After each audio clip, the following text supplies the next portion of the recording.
చెప్తూ ఉంటారు మనకు రాసి పెట్టుంటే ఖచ్చితంగా వస్తుంది అనేసి. అలాగే ఓర్పుగా ఉండాలి, వచ్చేదాన్ని అంగీకరించాలి, సమయంపై విశ్వాసం ఉండాలని. అదే భావం నాకు మొన్న వెంకటేశ్వర స్వామి దర్శనం జరిగినప్పుడు అనిపించింది. చిన్నప్పుడు ఎప్పుడూ టీవీలో సహస్ర దీపాలంకర సేవని ఎంతో బాగా చూసేదనమాట. అప్పుడు అది కేవలం స్క్రీన్ మీదే. ఒకసారి వెళ్ళాము కానీ ఆ దర్శనం దొరకలేదు. మామూలు దర్శనం చేసుకొని ఆ సహస్ర దీపాలంకరణ అయిపోయాక దానికి అక్కడ చూపించేసి తీసుకొచ్చాము. అదే ఆ వీడియో క్లిప్. అయితే మొన్న అనుకున్నాం ఈసారి ఎలాగైనా అది ట్రై చేయాలి అంటే మా హస్బెండ్ ఒకటే మాట అన్నారు, అది మనం అనుకుంటే కాదు, దేవుడు మనకు అది సంకల్పంలో ఉంటే మనకు అది వస్తుంది అనేసి. ఊరికనే టోకన్ వేసాం అనమాట. ఈసారి వీఆర్ వెరీ లక్కీ దట్ మాకు ఈ సహస్ర దీపాలంకరణ అంటే 3 నెలల ముందర దర్శనానికి బుక్ అయింది. కానీ దేవుడు అనుగ్రహం ఉండాలి. మనం 3 నెలల ముందర టికెట్ బుక్ చేసుకున్నంత మాత్రాన వెళ్ళిపోతాం అని నమ్మకం లేదు. అది మాత్రం మాకు చాలా హ్యాపీ అనమాట. వెలిగే వేలాది దీపాల మధ్య స్వామికి ఊంజల సేవను దర్శించడం మాకు మాటల్లో చెప్పలేని అనుభూతి. స్వామికి ఆలపించిన పాటలు మనసును ఎక్కడో తీసుకెళ్ళాయి.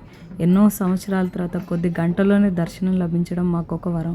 క్యూలో నిలబడి గోవిందా గోవిందా అని జపిస్తూ ఆ దర్శనాన్ని పొందగలిగాం. తిరుపతిలో ఉండటమే ఒక వరం అయితే ఇలాంటి దర్శనం లభించడం మన జీవితంలో ఒక బోనస్. ఈ అనుభూతి మాకు చెప్పిన పాఠం ఒక్కటే, జీవితంలోనూ దర్శనంలోనూ ఓర్పు, అంగీకారం, కృతజ్ఞతే నిజమైన అనుగ్రహం. ధన్యవాదాలు. భవంతు. అందరూ బాగుండాలి, అందులో మనం కూడా ఉండాలి. లోకా సమస్త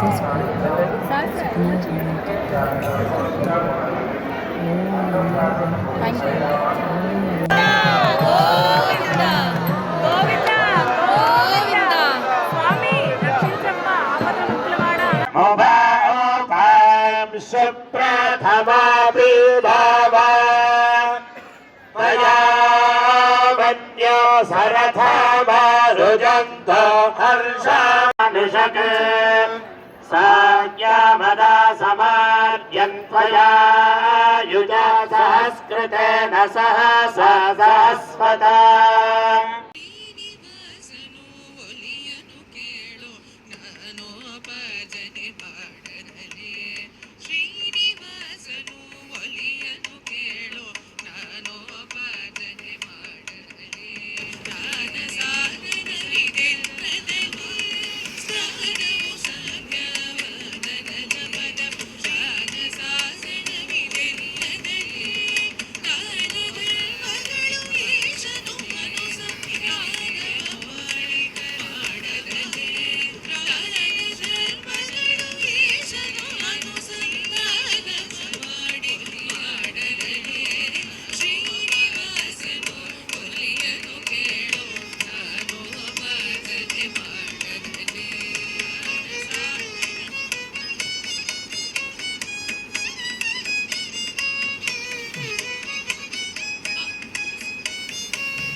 ಶ್ರೀ